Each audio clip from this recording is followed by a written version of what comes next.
Oi, gente, voltei para mais um vídeo aqui nesse canal. E como vocês viram no título do vídeo, sim, eu estou grávida. Eu resolvi gravar esse vídeo, né, para explicar para vocês um pouco dessa nova fase da minha vida, que vai interferir sim um pouco nos vídeos do canal. Eu pretendo continuar sim gravando os meus vídeos de perfume, porque isso é uma coisa que eu amo, que eu gosto muito. Porém, né, gente, no momento, o meu foco não vai ser tanto comprar perfumes e sim comprar fraldas, entendeu? Essas coisas todas que bebês precisam. Porém, o canal já ia entrar numa nova fase, porque além da gravidez, aliás, antes da gravidez, eu havia me mudado de casa, né, para uma casa própria e eu iria iniciar a fase das reformas. Então, eu pretendia gravar tudo para vocês.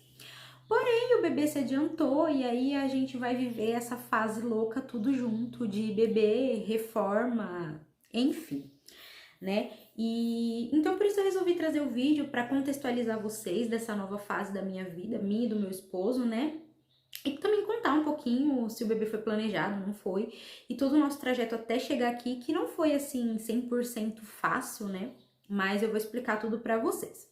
Então, desde que eu e meu marido nos casamos, desde quando a gente, na verdade, desde quando a gente começou a namorar, a gente já falava muito sobre ter filhos. Então sempre foi uma vontade nossa, porém a gente tinha algumas metas para serem alcançadas antes de ter um bebê. Como casar, né? Casar oficialmente e tudo, comprar carro, casa, enfim, várias coisas. E a gente focou um pouco mais nesses outros objetivos antes de tentar ter um filho. Mas quando chegou no finalzinho do ano passado, a gente tinha decidido que 2022 era o ano que realmente a gente ia começar a tentar ter um bebê. Os nossos planos era de começar a tentar ter esse bebê agora em setembro, ou seja, para engravidar agora. Mas no final do ano eu decidi já ir no médico para fazer todos os exames, porque caso tivesse algum problema que eu precisasse tratar antes de engravidar, eu já estaria tratando para quando realmente eu fosse engravidar, né? Está tudo o mais em ordem possível. Então, no final do ano passado, né, dezembro de 2021, eu fui até o médico, solicitei alguns exames, que é hemograma completo, hormônio de tireoide, esses exames de rotina que os médicos sempre passam. E ela me passou, eu fiz, e quando chegou os resultados, eu percebi que tinha uma alteraçãozinha no meu hormônio da tireoide. E nesse caso eu procurei um endócrino, ela falou que realmente estava um pouco alterado e ela me passou outros exames, né, com base tanto nesses resultados como em aspectos clínicos e na conversa, né, na anamnese que ela fez comigo. Ela pediu alguns outros exames para tentar chegar a um diagnóstico do que eu tinha. Então eu fiz o exame, refiz o hemograma, todos os hormônios de tireoide, T4, T4 livre, TSH, enfim, vários exames. E além desses, ela pediu exames de hormônios reprodutivos, progesterona, testosterona, estrogênio, LH, enfim, vários hormônios, hormônios do crescimento, hormônio do estresse, muitos exames e uma ultrassom da minha tireoide. Eu fiz esses exames e retornei com ela e por algum motivo que eu não sei esclarecer qual, eu não sei se o laboratório anterior teve algum problema com a amostra, enfim, o exame não foi muito bem feito, mas o meu hormônio da tireoide deu normal. Assim, bem normal mesmo, nem um pouquinho alterado, não tava nem perto do limite. Então, o hormônio da tireoide deu normal, porém, eu tive algumas outras alterações no meu exame, principalmente no hormônio da testosterona, glicose, colesterol, e com base em vários outros aspectos, como a ultrassom transvaginal que eu fiz também, e alguns sinais e sintomas que eu tinha, sinais e sintomas clínicos, a gente chegou ao diagnóstico de síndrome dos ovários policísticos. Eu não sou expert para explicar isso para vocês, mas eu vou tentar resumir basicamente o que é e qual é o tratamento, enfim. A síndrome dos ovários policísticos, ela é uma síndrome metabólica e o que acontece, né, no nosso organismo? A testosterona, ela aumenta e quando a gente tá com a testosterona aumentada no nosso corpo, causa resistência insulínica nos nossos ovários. E aí o óvulo, em vez dele sair, né, ser liberado pelo folículo, liberar, esperar lá as 24 horas para ser fecundado e depois ele se dissolver e ir embora junto com a menstruação, ele começa a formar vários cistos. E por conta dessa resistência insulínica, acaba que aumenta o nosso nível de glicose no sangue, aumenta o nível de testosterona. Eu não sei dizer por que a testosterona fica aumentada, né? Eu não procurei tão, assim, profundamente a fisiologia da doença, mas o que a médica me explicou e o que eu pesquisei por cima, é isso que acontece. Então, por conta disso que os cistos nos ovários, né, aparecem, mas o problema em si não é só os cistos. Os cistos, na verdade, nem são um problema muito grande. Tem muitas pessoas que têm cistos nos ovários e não tem os outros problemas, né? Não tem a síndrome, não tem nenhum problema metabólico. O problema realmente é que a síndrome dos ovários policísticos, ela desencadeia vários problemas no nosso organismo, né? Como eu disse, aumento da glicose no sangue. E aí, por conta dos hormônios, gera muita acne, aumento de peso, enfim, várias coisas. E aí, conversando com a médica, até porque eu queria engravidar, e na verdade, anticoncepcional nem é um tratamento, né, indicado para síndrome dos ovários policísticos, só os médicos mais antigos e desatualizados que indicam isso. Mas conversando com ela, o que ela me explicou é que a síndrome dos ovários policísticos não tem cura, só tem um controle, que seria você mantendo a sua glicose baixa, e isso, né, seria com reeducação alimentar e atividade física para reordenar o seu organismo, né, melhorar o seu metabolismo, e perda de peso também é muito importante para ajudar a regular tudo isso e você voltar a ovular normalmente. Um ponto muito positivo no meu caso é que eu sempre tive menstruação regular, mesmo com a síndrome.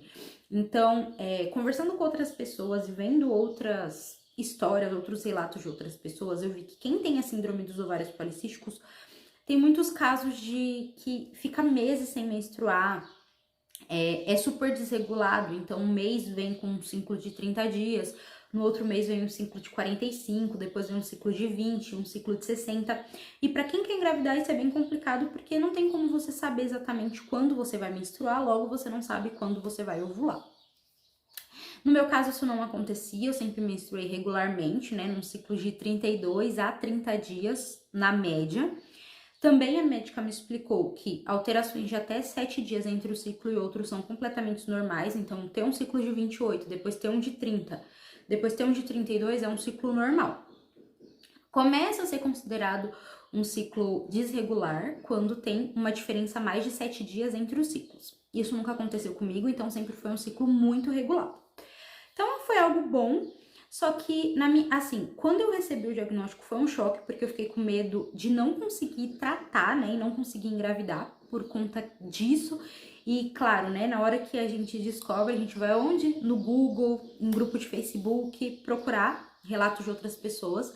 E eu encontrei várias pessoas falando que estavam tentando engravidar há 7, 8, 9, 10 anos. Isso me assustou muito, porque eu imaginei que seria um sofrimento muito grande para mim passar tanto tempo tentando e com tantas frustrações. Então, na minha cabeça, eu já tinha colocado que se em 2 anos eu não engravidasse, eu ia entrar na fila da adoção. Então, eu já tinha, assim, o plano B colocado na minha cabeça.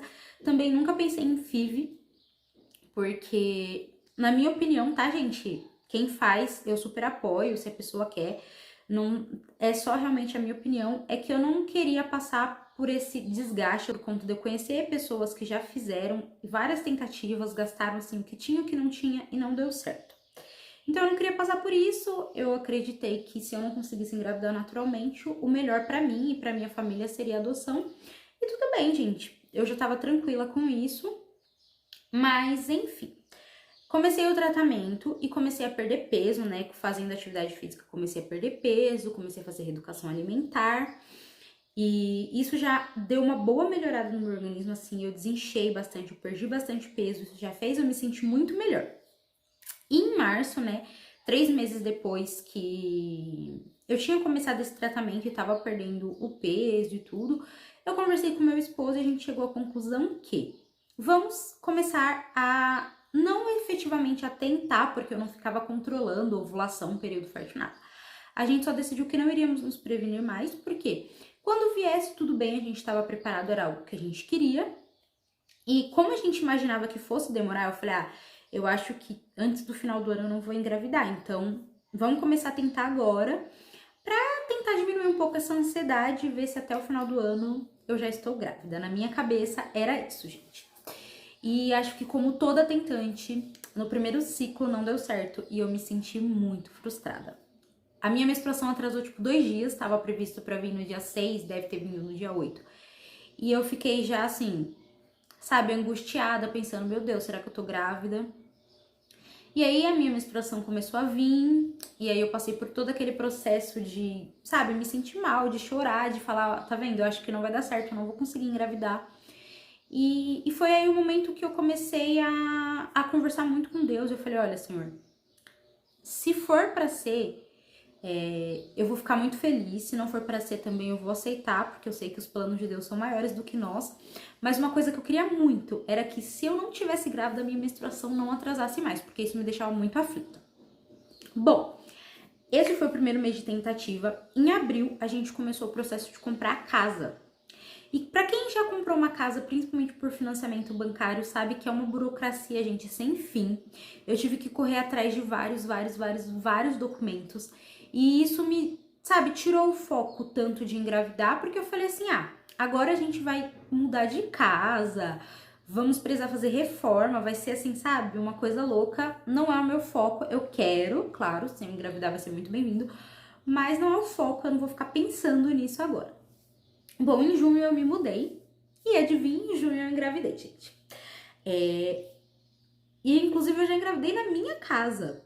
A minha primeira ovulação foi assim, dias depois que eu me mudei, assim, uns 2 dias, e foi nesse período que eu engravidei. Então, assim, hoje, olhando, eu penso que tudo o que Deus fez foi perfeito. Assim, o tempo, eu ter procurado a médica, eu ter emagrecido, isso me ajudou muito, porque eu estava realmente bastante acima do peso. E agora na gravidez, apesar de eu estar acima do meu peso que eu deveria estar, não tá chegando nem perto do que eu estava antes. Eu ainda não engordei também, eu já tô com 3 meses de gestação, então eu ainda não engordei. Eu tô conseguindo me manter mais saudável, mais controlado, os meus exames mais controlados. Então tudo, sabe, tudo aconteceu muito perfeito. A gente comprou a casa, a gente se mudou e aí sim eu engravidei. E bom, esse foi o processo, né, até a gravidez. Para quem tem SOP sabe que foi algo relativamente fácil, porque tem várias pessoas que passam anos, meses, sabe, muito tempo mesmo tentando. Inclusive tem uma moça no YouTube que eu acompanho, que é a Denise Porto. Acho que quem tem SOP e é tentante provavelmente deve conhecer. Ela passou muitos anos tentando, e sempre quando eu via aquela angústia, aquela tristeza, aquele sofrimento dela, eu pensava, meu Deus, eu não sei se eu seria tão forte para passar por isso, sabe? Eu acho que eu já teria desistido, apesar de ser um grande sonho, mas Deus é perfeito, gente, Deus é maravilhoso e fez tudo, assim, muito incrivelmente perfeito na minha vida. Enfim, estou gravidinha, né? Eu descobri a minha gravidez no dia 9 de julho, a minha última menstruação tinha sido no dia 6 e estava prevista, né, como eu tenho um ciclo de 30 dias, para vir no dia 6 do mês 7, né? Então estava previsto para o dia 6, ou era pro dia 5? Eu acho que era pro dia 5, porque eu fiz com 4 dias de atraso.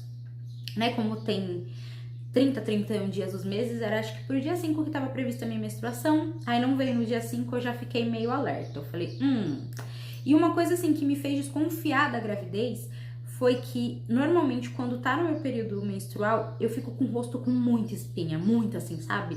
Começa a sair espinha, ficar inchadinho, principalmente no meu queixo e tudo. E eu tava reparando que a minha pele razoavelmente estava muito limpinha, sem espinhas. Eu falei, estranho. Mas passou o primeiro dia, passou o segundo, passou o terceiro, aí ligou uma luzinha de alerta. Opa! E assim, nem sinal de menstruação. Eu não tive sangramento de nidação, tá? Muitas pessoas acham que isso é muito comum, mas na verdade são poucas as pessoas que realmente têm. Eu não tive.